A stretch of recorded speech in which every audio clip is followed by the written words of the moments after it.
move on to the next very, very important talk that will be done by Dr. Dinesh, which is on basically itis, which is the most emergency kind of situation, and that is endophthalmitis. Nobody, no ophthalmologist, in this era should miss endophthalmitis and should not or give intravitreal, because that is one thing which should be known by to all the ophthalmologists, because one simple injection can, cure this patient. Or maybe if does not respond, refer to Dinesh for treatment. Yes, Dinesh. Okay, so thank you, Lalit. I think it was a great idea to have these itis. And so when you have itis and then you have endophthalmitis, so endo is inner, ophthal is the eye, obviously, so the inner part of the eye, and itis is the inflammation. So inflammation of the inner coats or layers of the eye. And the causes could be exogenous, that means the entry is from outside, or it could be endogenous, so also called metastatic at times. The entry is from the bloodstream. So the exogenous, the most important is postoperative, which is a dreaded complication for us of cataract surgery especially, and now of intravitreal injections. And then you can have bleb-related endophthalmitis and post-traumatic endophthalmitis, which often is worse because it has the added worse prognosis of the penetrating injury and with more aggressive organisms. So, and the inoculation occurs directly into the vitreous cavity. Now, though the incidence of postoperative endophthalmitis is low, one case is enough to destroy your peace of mind for a long, long time. And the series can maybe even drive you mad. We must understand that postoperative endophthalmitis occurs in two major settings. The first one is acute, within 6 weeks of your surgical intraocular intervention, which is usually cataract surgery. And the varying of the presentation is based on the virulence of the organism and the organismal load. It's usually bacterial, but it could be fungal also in our setting. The other one is chronic, which is usually 6 to 12 weeks after surgical intervention and sometimes even later. Now, when you have a patient, when do you suspect endophthalmitis? So once you've done a surgery, first day, can you suspect? Yes. If you have a patient complaining of pain, that is on the first post-operative day a very important symptom. In the subsequent post-operative period, if the patient who was initially improving now says, I've suddenly had a decrease in vision or an increase in pain, these are very important symptoms suggestive of endophthalmitis and should never be ignored, even though 25% of patients with endophthalmitis may not actually have pain. As far as signs are concerned, whether it's the first day or the subsequent postoperative days, the ocular reaction which the surgeon is used to seeing in his own cases is his gold standard. So you should be familiar with your reaction on the slit lamp on the various days after the surgery. That means how your patients progress in the course of their postoperative period. That is your gold standard. If you have more reaction than that, then you suspect endophthalmitis. If it is not more reaction than that, then you can rest easy. The other important thing is a decrease in glow on a distant direct ophthalmoscopy.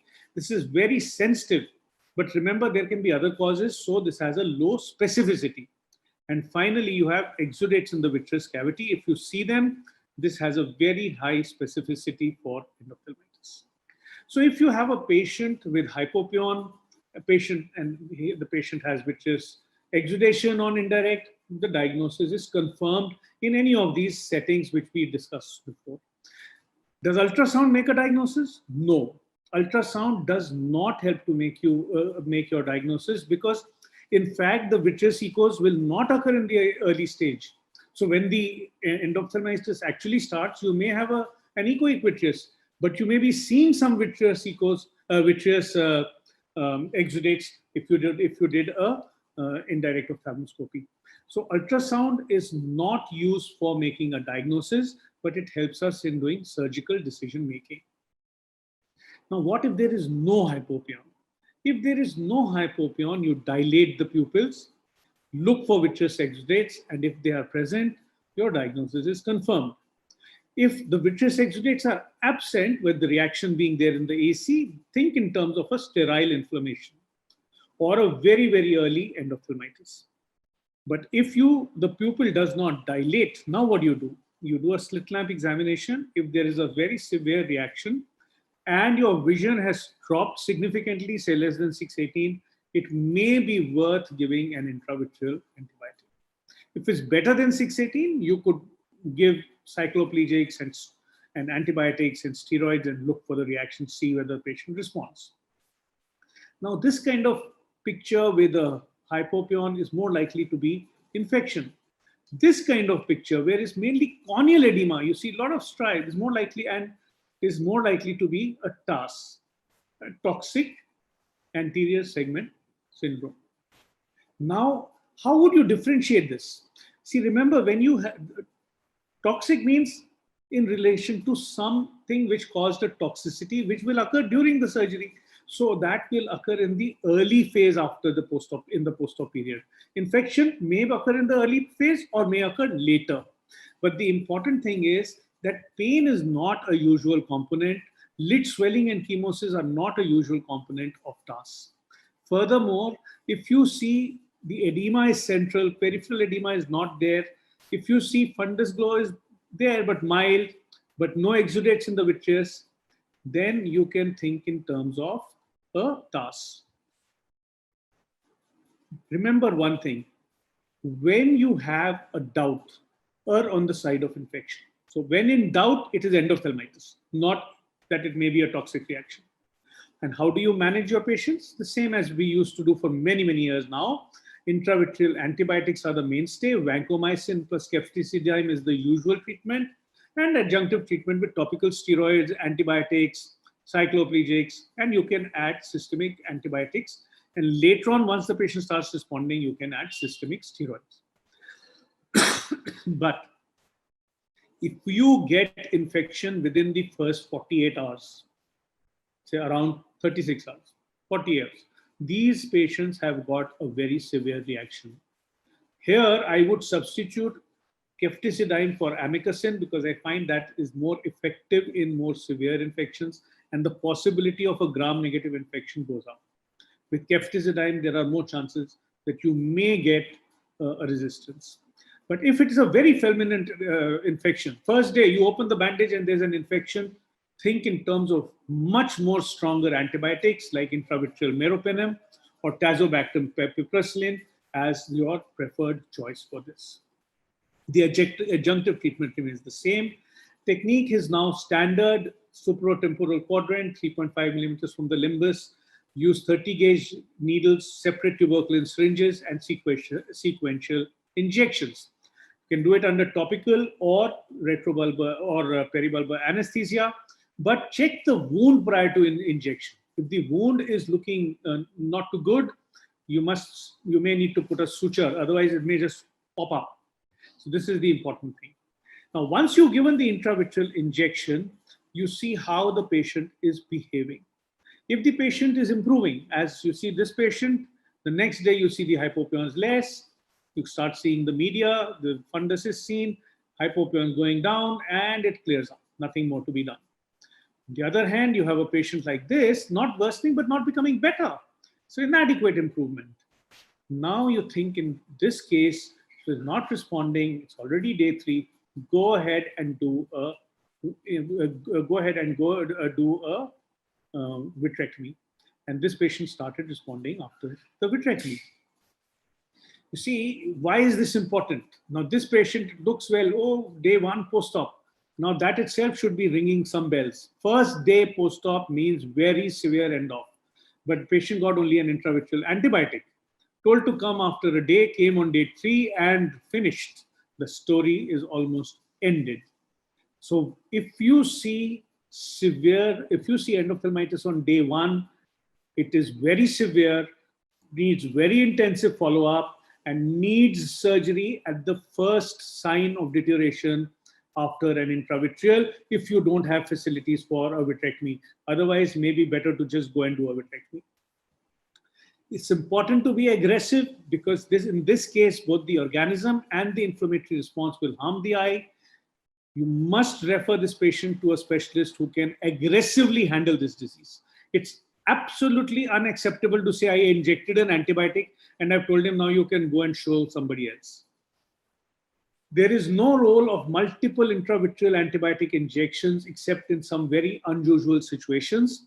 And so refer after the intravitreal antibiotic is the best policy. The best way is give the intravitreal and also tune the patient in that you need to go and show the so-and-so as a vitreoretinal surgeon. Phone up the vitreoretinal surgeon, I will be sending this patient to you tomorrow. So that there is no delay, the vitreoretinal surgeon is ready to take up the case the moment it comes to it. Now, this is one of those situations where very hazy, you may be forced to do a vitrectomy. A core vitrectomy, which we normally do a vitrectomy up to equator, is very gratifying in more than 80% of cases. IOL can usually be retained. And remember, an intravitreal antibiotic followed by a vitrectomy within 24 to 48 hours is usually as effective as an immediate vitrectomy even in PL positive eyes. We've done a study on this and found this.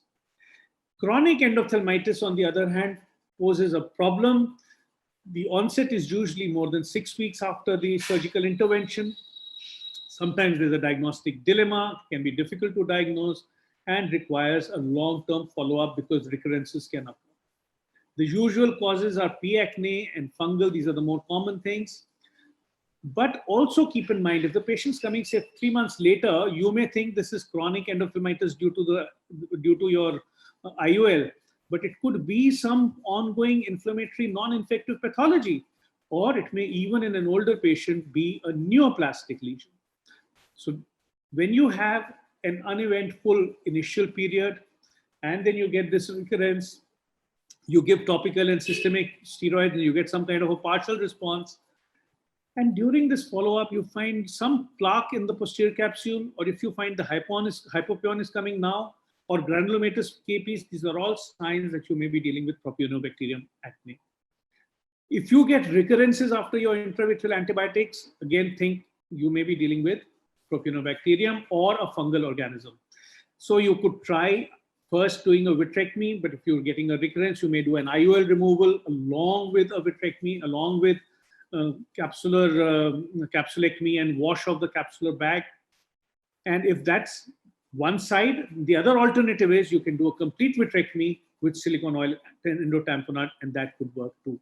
So this is just to show you a patient who had chronic endophthalmitis with P. acnes and responded very well with IOL explantation along with a vitrectomy. Now, another kind of diagnosis may be of fungal, where the presentation could be weeks to months later. The important thing is symptoms are less, signs are more. Hypopyon is there, exudation is there. Sometimes there are fluffy snowballs, opacities in the vitreous. These are all signs of a fungal endophthalmitis. Now, when you do a vitrectomy in this case, don't forget, sometimes you could be confusing a lymphoma or an inflammatory pathology. So do a cytopathology examination of the vitreous along with the vitrectomy, along with the bacterial and fungal culture sensitivity and PCR for these patients. And look at the fundus picture. That will give you a good clue of what you're dealing with. For example, this kind of picture, when you did the vitrectomy and you find this kind of exudates causing an abscess, this is a fungal endophthalmitis. And this patient was treated by a vitrectomy with silicone oil and then managed with oral voriconazole in the presence of silicone oil. And you can see it responded very well. This is because silicone oil allows you to get very high levels of antibiotics in the just behind the silicone oil in the what we call the retro silicone oil space. The last thing is endogenous endophthalmitis, where you can have two important kind of clinical scenarios. One is you have a clinically moribund patient. Yeah, ICU mein hoga, or he'll be sick in the ward with septicemia, immunocompromised state. These patients may develop endogenous endophthalmitis. The second group of patients is a tricky one, because you may confuse him for pars planitis, you may confuse him for, you may not even think of endogenous endophthalmitis. These are ambulatory patients who have a history of IV dextrose, some kind of IV drugs, or some focal lesion, say some abscess in the foot or somewhere. If that is so, keep endogenous endophthalmitis in mind. The location can be either anterior or posterior, and both situations it may be either focal, so you have small lesion, or you could have a diffuse lesion.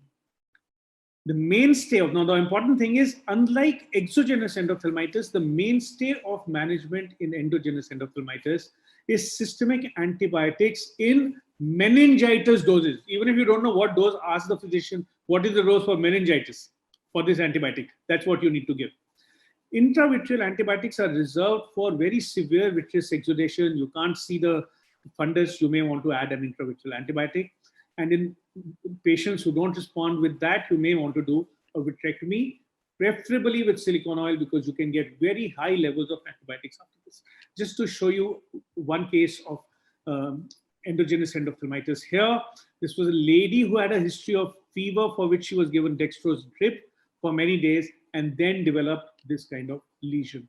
She was treated initially with intravitreal antibiotics and systemic antibiotics, didn't get a full response, and then finally we did a vitreoretinal surgery with silicone oil, and then this started responding. You can see this went off virtually within a few days, and then after that, this was the final picture when it's stable, silicone oil been removed, and this is a membrane under the retina. This is another patient who actually got a blunt injury with a shuttlecock in one eye, had very high IOP, was being given mannitol on a daily basis, and developed loss of vision in the other eye. And this is what he had in the other eye. Somebody diagnosed it as a CNVM, but this is actually a retinitis, which is endogenous in origin. And you can see this is what this looked like. And this was managed only with systemic antibiotics. Within a week, the patient was here, and within 2 weeks, the patient had resolved. For endogenous endophthalmitis, it's very important, especially for the ambulatory patients, to have a very high index of suspicion, elicit a history of past infection or of IV use, be very aggressive in your management with high-dose systemic antibiotics and adjunctive topical therapy. And keep in mind, it could be fungal or bacterial. Silicone oil in endophthalmitis, we reserve for those patients where the endophthalmitis is severe, the exudates are up to the retinal surface on ultrasound, and when you do a vitrectomy, you find there is no PVD. These patients and patients with fungal endophthalmitis or chronic recurrent endophthalmitis or severe endogenous endophthalmitis all do well with a radical vitrectomy. We do a complete vitrectomy, create a posterior vitreous detachment if it's required, trim the vitreous skirt close to its insertion at the ora, remove all the exudates, and inject silicone oil, which allows us to see during the post-op period, and the patient can also see. If you need any treatment, you can treat it, and there's rapid visual rehabilitation. I'm not showing the video because it'll take time, so we'll just go ahead. But I just show you that there was a huge difference in the response between conventional vitrectomy and radical vitrectomy in post-traumatic endophthalmitis in a study which we did. This is another patient where, following an intravitreal injection, the patient got an endophthalmitis and managed with radical vitrectomy, responded very well. This is to show you patient who had endophthalmitis, managed by a conventional vitrectomy, got a recurrence. The IOL was removed along with this membrane, again got a recurrence, and then we finally decided to do a vitrectomy with silicone oil. And following this, the patient got 6/9 vision. The patient was aphakic, so when we removed the silicone oil, we did a sclerofixated IOL, and the patient is now, even more than 1 year later on, the patient has 6/9 vision. So, ladies and gentlemen, in patients with severe endophthalmitis, vitrectomy with silicone oil endotamponade, if done properly, has a very good prognosis, improves your visual outcomes, and can salvage both the vision and the eye.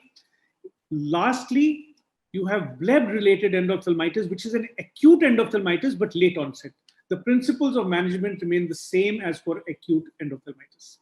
The take-home messages, ladies and gentlemen, in acute postoperative endophthalmitis, intravitreal antibiotics followed by intensive topical and systemic antibiotics and steroids as soon as you've got some response.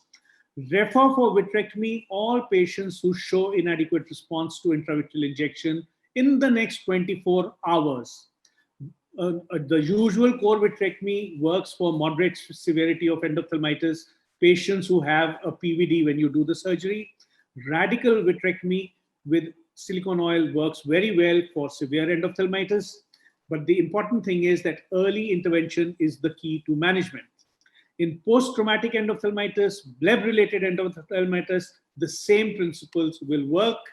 And in endogenous endophthalmitis, please, if you have an ambulatory patient, do not think it cannot be endogenous endophthalmitis. Elicit a history of IV use or some local focus of infection prior to this. The mainstay of management here is high-dose, broad-spectrum antibiotics. If you need, you can add intravitreal antibiotics. If you get an inadequate response, quickly go ahead to a radical vitrectomy for your severe endophthalmitis. Will permit you to salvage not only the eye, but also give you an excellent prognosis for vision. As again, early intervention is the key to successful management here too. I conclude, ladies and gentlemen, with this. If you diagnose early, if you treat early, you will save most of your patients. Thank you very much. Endophthalmitis is a treatable disease, not to be considered as a horror, though it creates horror in our minds, it creates fear in our minds. But if we treat properly, if we treat aggressively, we should be able to save many, many of our patients. Thank you very much.